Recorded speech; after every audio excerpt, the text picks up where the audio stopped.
Livro Quem tem ouvidos, ouça. Lições de Sardes em Apocalipse. Os antecedentes. Parte 1. Pedro Dong. Capítulo 4. Tema desta semana: as obras da profetisa Jezabel. Meta de hoje: leitura das páginas 55 a 60.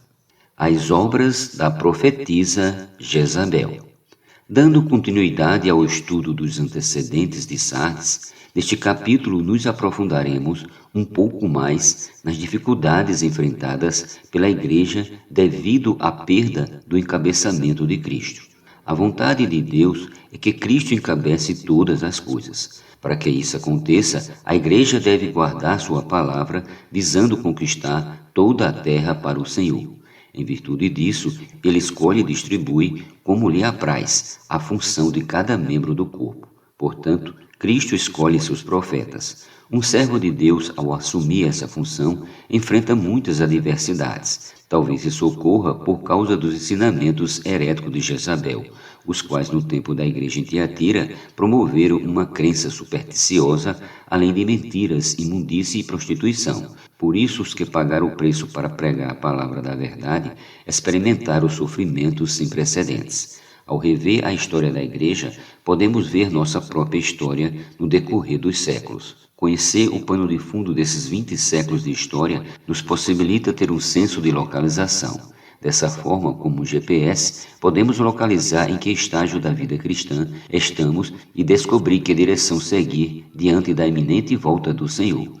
Precisamos ter o mesmo sentimento de Cristo, um sentimento de urgência para trabalhar em prol da edificação de seu corpo.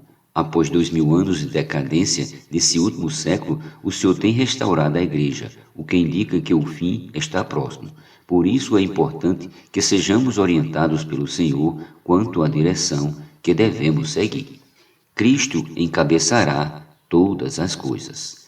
Diante de tudo o que temos visto e ouvido, cremos que é a palavra que executa a vontade de Deus. Contudo, a maioria dos filhos de Deus parece desconhecer esse fato, pois ainda tem uma visão superficial de sua obra. Muitos a encaram como mais uma obra no meio cristão, como uma obra de evangelização ou meramente como uma boa ação. Entretanto, a obra de Deus é para executar sua vontade, que é fazer Cristo encabeçar todas as coisas, tanto as do céu como as da terra. Infelizmente, o mundo jaz no maligno, pois foi usurpado pelo inimigo de Deus e é governado pelo império das trevas. Diante desse cenário, o Senhor usa a igreja para tomar a terra de volta para ele. Portanto, nós, como igreja, temos a missão de pregar o Evangelho, ou seja, levar salvação às pessoas para que elas sejam transportadas de reino. Isso significa que quando aprendemos a obediência à cabeça, Cristo, e cumprimos cabalmente nossa missão, ele sujeitará todas as coisas. Em Mateus 24 lemos: será pregado este evangelho do reino por todo o mundo, para testemunho a todas as nações. Então virá o fim. Versículo 14. Para cumprir essa incumbência, temos saído às ruas e usado uma abordagem bem simples e objetiva. Posso orar por você? Tal abordagem tem agilizado o nosso trabalho de evangelização, no qual reconectamos as pessoas com Deus, deixando livros que contêm o Evangelho do Reino em suas mãos. Esses livros mostram com clareza a vontade de Deus quanto a governar a terra, enchendo-nos de Cristo, o qual deseja preencher o vazio que há em nosso coração por meio da palavra profética. Sabendo disso, Satanás tem atacado veementemente a palavra de direção que os profetas têm falado à igreja desde o final do primeiro século até agora. Deus quer um povo que ouça e guarde sua palavra. Graças a Deus, hoje na era da igreja em Filadélfia, o Senhor está restaurando todas as coisas. Por esse motivo, destrancou os tesouros da palavra profética, possibilitando a continuidade de sua obra em nossos dias e favorecendo sua volta. Como a obra do Senhor é feita por meio da palavra, ele nos ordena ouvi-la atentamente para adquirir a capacidade de guardá-la. Deuteronômio 6:3. Uma vez que não somos capazes de fazer isso por nós mesmos.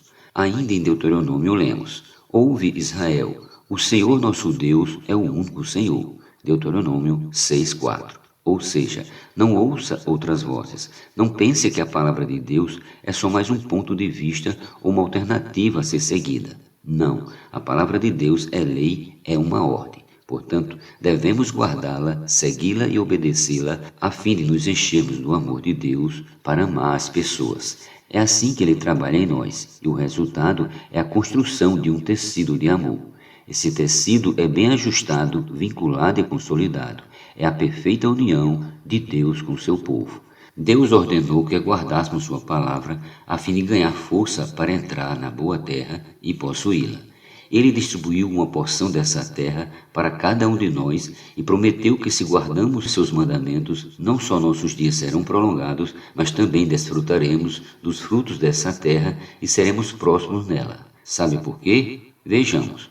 Porque a terra que passais a possuir não é como a terra do Egito, donde saístes, em que semeáveis a vossa semente e com o pé as regáveis como uma horta. Mas a terra que passais a possuir é terra de montes e de vales, da chuva dos céus beberás água, terra que cuida o Senhor vosso Deus. Os olhos do Senhor vosso Deus estão sobre ela continuamente, desde o princípio até o fim do ano.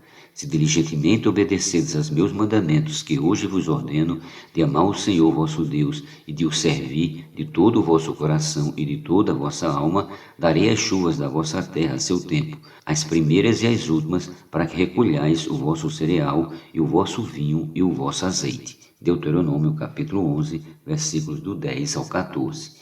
Em outras palavras, Deus disse: essa terra que possuirás não depende tanto do seu esforço, pois trata-se de Cristo. Sendo assim, depende do céu. Tudo o que você precisa fazer é elaborar na palavra. Mais uma vez vemos a importância da palavra. O Senhor cuida de nós em todo o tempo, desde o princípio até o fim, durante todos os dias de nossa vida.